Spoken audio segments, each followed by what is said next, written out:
Welcome to day 214. We are in the books of Habakkuk and Zephaniah. Let's get at it because some really cool things coming out of this.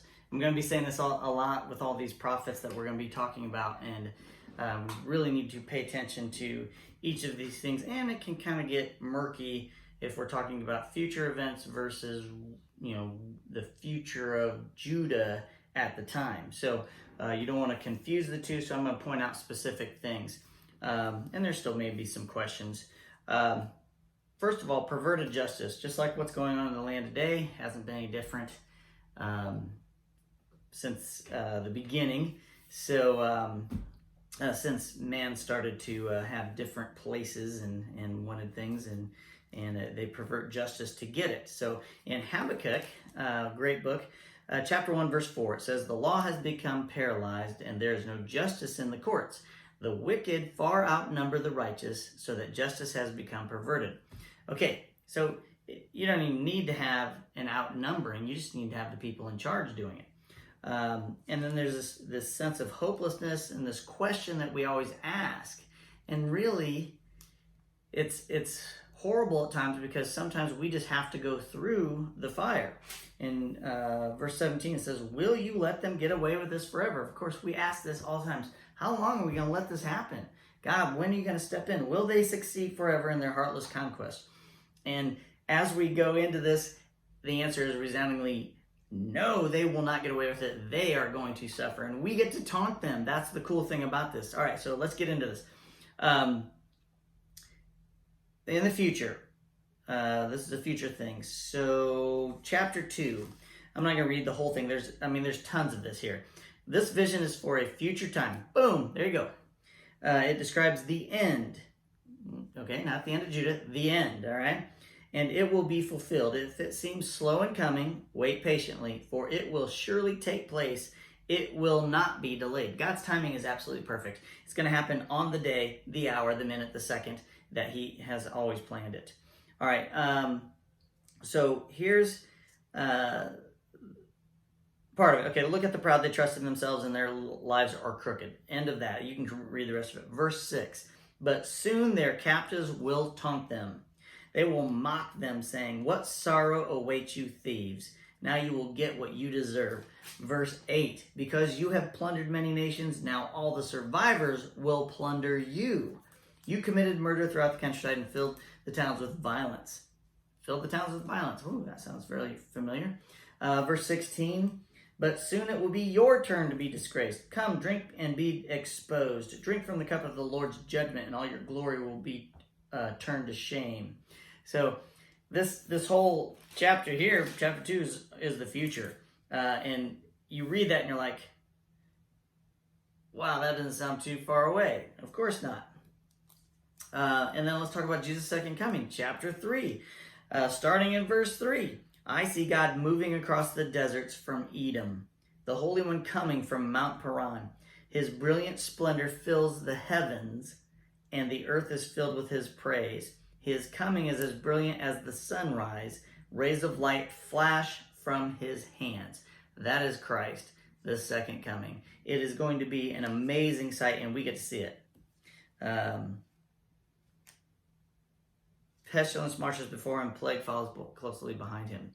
So, yeah, he's coming to lay waste to the people. And here's what we really want to understand about this. This is a horrible, terrible, to the fullest extent of that word, of what Christ is going to do to people. Chapter 3, verses 12 through 13. "You marched across the land in anger and trampled the nations in your fury. You went out to rescue your chosen people." Okay, so think about this. He's going to destroy all the bad people. He's going to rescue the chosen people. His chosen people, which we are a part of. Now, granted, we're raptured at this time. And we're coming down with him to gather all the people. He's going to gather all the people. We're coming down behind him in white horses and white robes. And we'll get to that in Revelation. But he's going to rescue his people in a moment where it seems like the armies of the world are going to annihilate Israel like they're easy prey. So to rescue your chosen people, to save your anointed ones. You crushed the heads of the wicked and stripped their bones from head to toe. Literal, I truly believe that's a literal thing that's going to happen. If you're going to annihilate the armies of the world at Armageddon, and the blood is going to be 180 miles long, as high as a horse's bridle, and that's going to happen in a moment. They're going to be stripped from head to toe. The animals are and the birds of prey are going to come down and strip them. Everything's going. It's going to be gone. With his own weapons, you destroy the chief of those who rushed out like a whirlwind, thinking Israel would be easy prey. So the armies of the world are going to come in thinking they can destroy Israel, and then also going to try to defeat Jesus and his armies.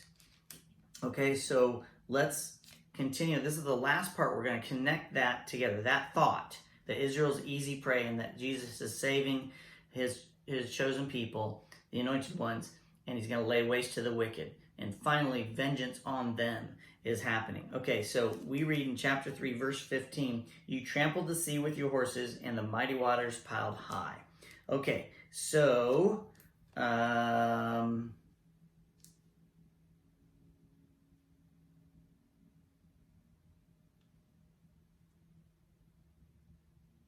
let's go to Revelation. I'm sorry.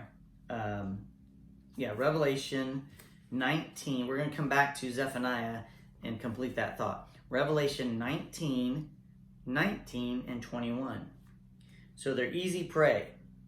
Then I saw the beast and the kings of the world and their armies gathered together to fight against the one sitting on the horse and his army. That's us. 21. Their entire army was killed by the sharp sword that came from the mouth of the one riding the white horse, and the vultures all gorged themselves on the dead bodies. Zephaniah 1:18.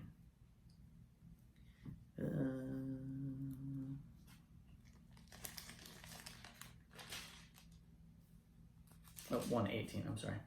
Your silver and gold will not save you on that day of the Lord's anger, for the whole land will be devoured by the fire of his jealousy. He will make a terrifying end of all the people on the earth.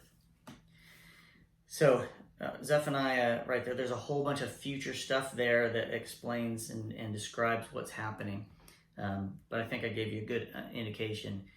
It will be absolutely utter destruction for the wicked on the earth at the time where it seems like Israel is going to be lost. And that's so cool because in Revelation, we're going to get to that point, and we're reading parts of that as we go. So hopefully when we get there and read it again, the rest of it, you'll understand how it all plays together. So that's your day 214. I'll see you tomorrow.